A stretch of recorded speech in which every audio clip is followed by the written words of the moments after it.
Hello. I wasn't planning on making a live stream right this moment. It's been another real horrible battle this morning.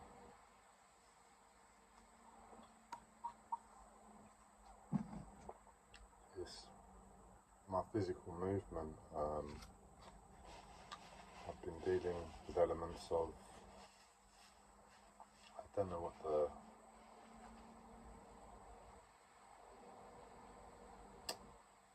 politically correct term is, but I'm dealing with elements of motor neuron movement impairment. I've been calling it spastication to myself. I mean, no offense to anyone, but yeah, it's a retardation. That's the word. It's a retardation of small movements holding the smoke, or trying to get the lighter to work when it doesn't work, and the pain and the frustration that come down in those moments is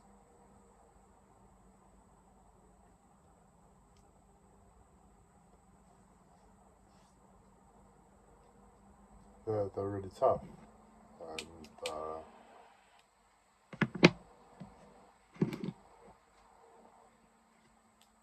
that's not what hell is in this live stream.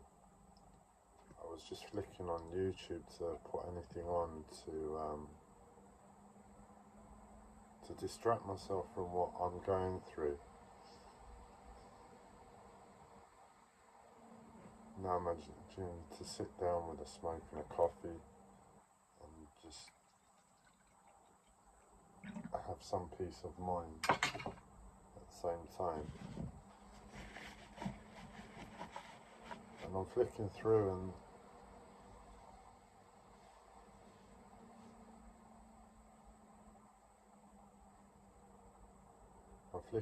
and I scroll past the BBC News video stating that with regards to vaccines for polio in Gaza, and that's what I mean must be hell.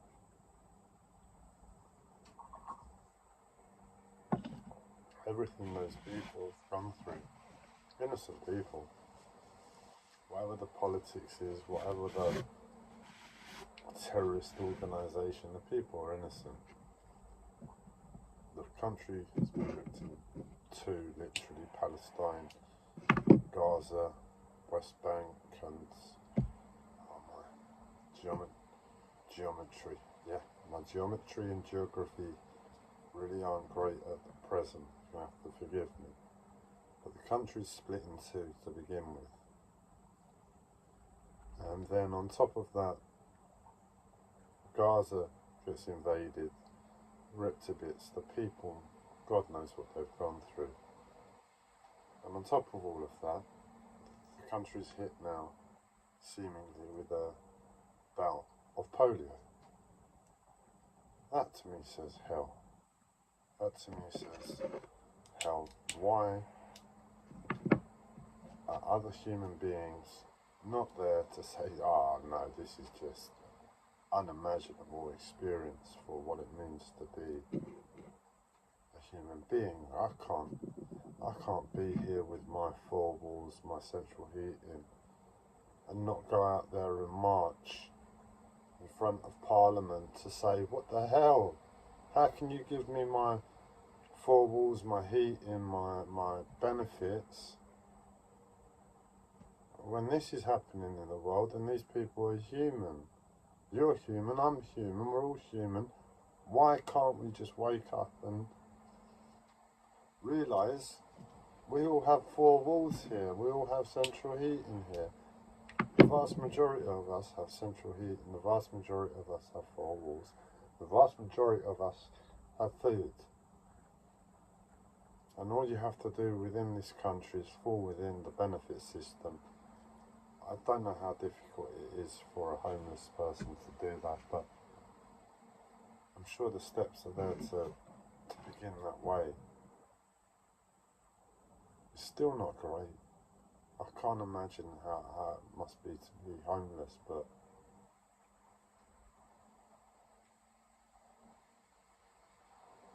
don't let a homeless person blind you to what's really going on in the world.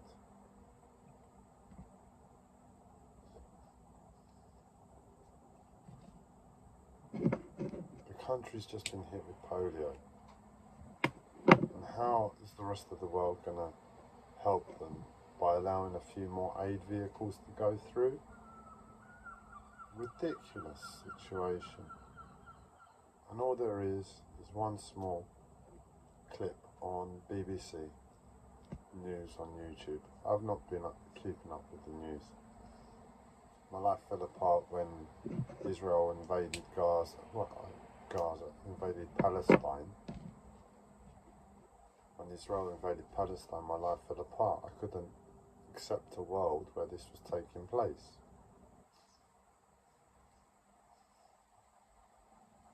Are they going to help with the people?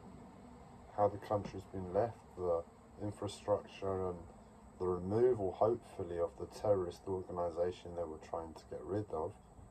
Are they going to be there pumping millions and billions and trillions, if needed, back into the country to support the people that have not got an organisation to lead them anymore? How's the country going to run?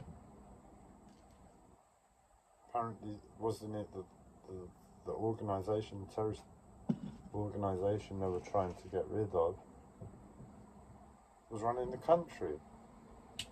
I don't know, my politics isn't great. I try and stay away. I get really upset from stupidities.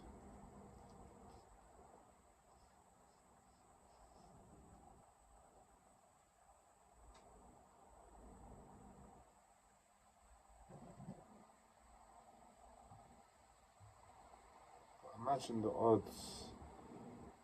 All you have to do is die and you go to hell. What are the odds of that happening and taking place?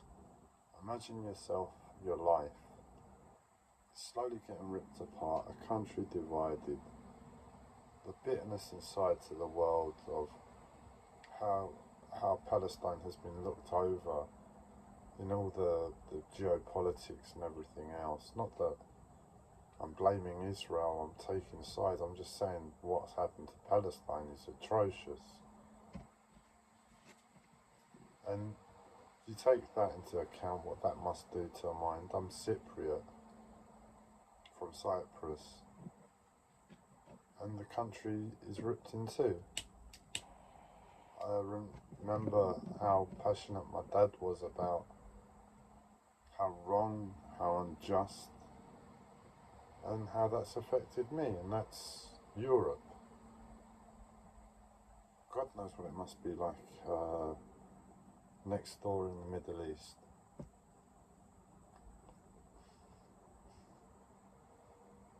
I mean, you go to Cyprus, at least from the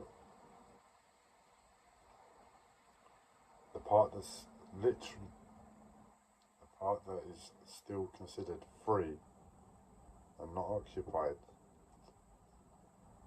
It's like any other Western country. You've got your Starbucks, you've got your Costa Coffee, you've got your chain stores. You've got your villages as well, and the donkeys and the mountains and everything else, but you go to the cities and it's a city, it's not a million miles away. But the Middle East, it's not Europe. So the country's been ripped apart, infrastructure, everything else isn't as on point. Then you got a war. The country's poor as shit anyway.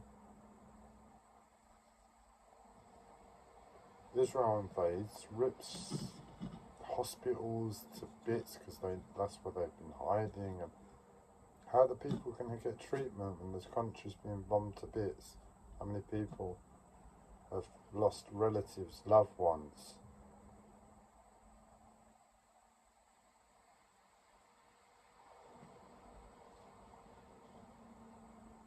Too many. And then the country gets hit with polio.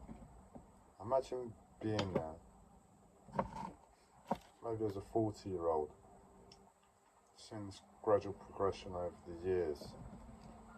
And this latest onslaught, God knows how many friends and family you've had gone missing, or your own home has been blown to bits, the country devastated, your future is just unimaginable.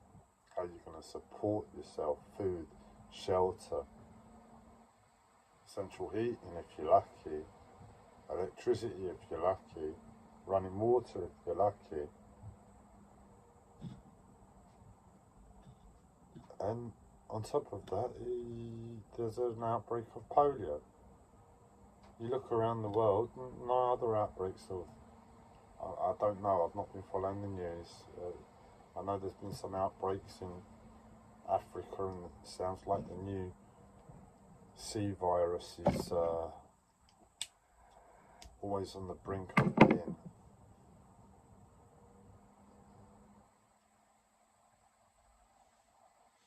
Well, they're ready to annoy us all in the blink of an eye. But this time it hits Gaza. What are the odds? What are the chances?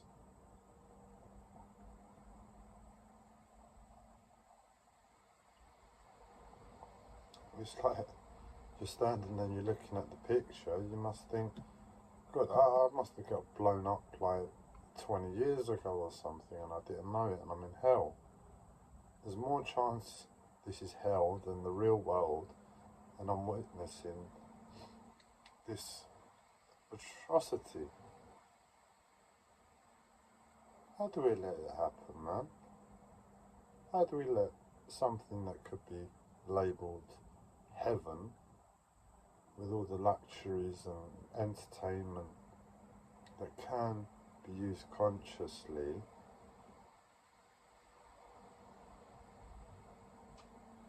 how do we let that turn into hell? How can we sit here with our four walls and everything else and see that this is happening in another part of the world? How can we let a part of the world be labelled hell and we live in the same world?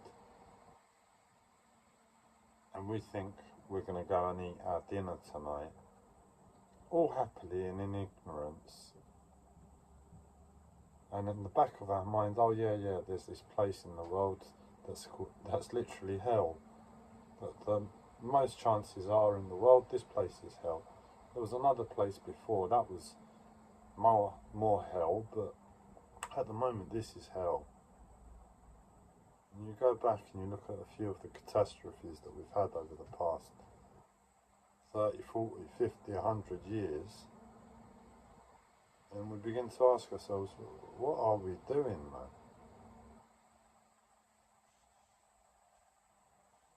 Literally, how can we allow ourselves to have our necessities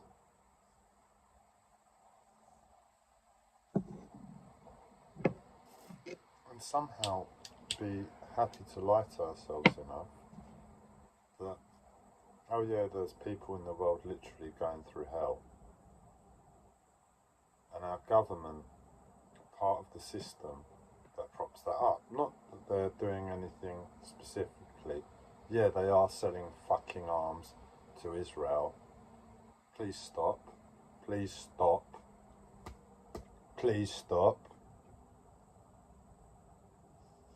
So they're doing that as well, but the point is, if we lived in a country that wasn't the UK or America, that was selling arms to Israel,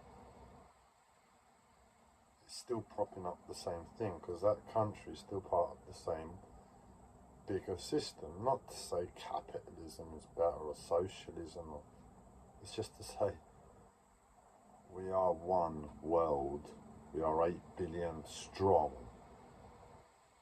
And we are allowing places in this world with labels called Palestine and Gaza and everywhere else to literally become living hells in comparison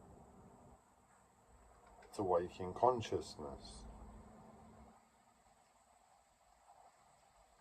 And all we have to do, 8 billion strong, is say, do you know what, I want to eat my dinner tonight and I want to be happy in my dinner. Not lying to myself that I'm being a lazy fuck, because I'm crystal clear with the wonders of technology, not that I've been there, but with the wonders of technology, that there's places in this world that are literally hell.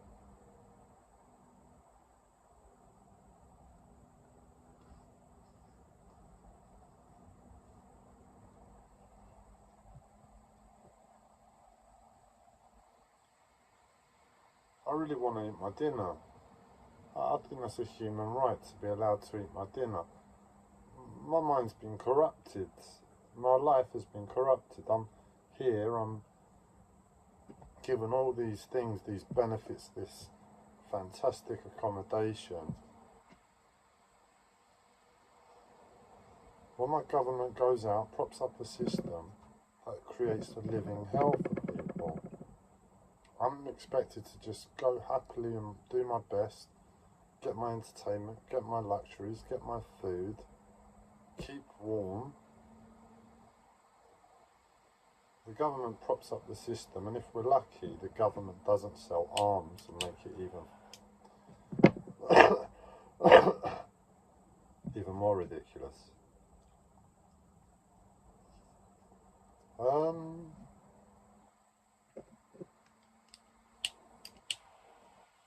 But it's timing, isn't it? Timing. How's the whole world going to say, ah, fuck this, no more living hells on planet Earth? But we're 8 billion strong. We have the potential to make electric cars together, build skyscrapers a mile tall,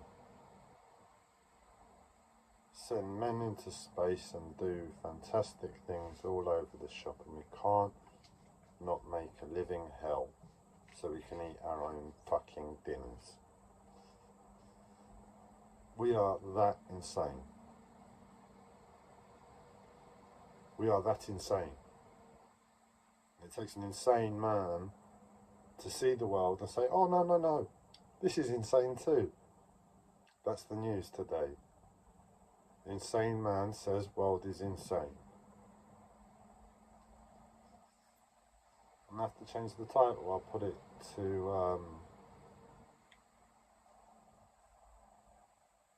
what was the title? I don't even know. Let me see the title whilst I'm making it. It's really annoying. We'll never know together what the original title was now.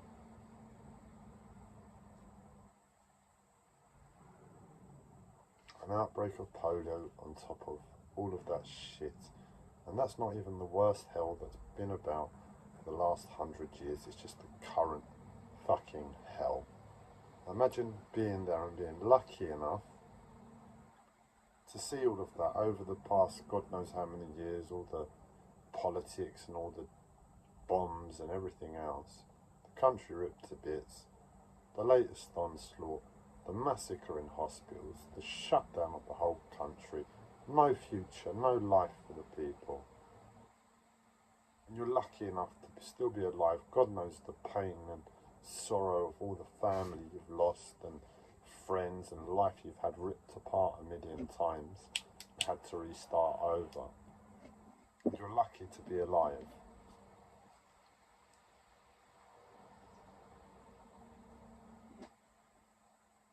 And then the country that can't support it, like one of the worst countries, and you're standing there praying that a country help you, because what else is this world going to do if a country doesn't help you? Because the people have to go through the country. So we're all praying for other countries to make some sense in their own minds and see the insanity and come and help Palestine. And that's what you're praying for inside, because you don't know. You can't pray for aliens. I mean, I believe they exist, but you're going to pray for a country first. This is serious stuff. You're not going to be asking for aliens. You're asking for America to realise what power it has and what good it can do, rather than what it can sell or what it can... I don't know, whatever America does, but what good it can do. And the country's got no hope. Oh, and the country just gets hit with polio. Nowhere else, or very limited outbreaks, but your country gets hit with polio. Are people allowed to feel sorry for themselves in this world? Well, I say the country that wins in terms of being labelled the current hell, the people there get the right to say, I feel sorry for myself. I live in hell, for fuck's sake. I feel sorry for myself. I think that should be a human right, and they can be as miserable as they fucking want. And the rest of us have to lick their asses because we're fucking idiots, because we can't eat our own dinner. And the insanity we've caused them. Today's news: insane man says world is insane.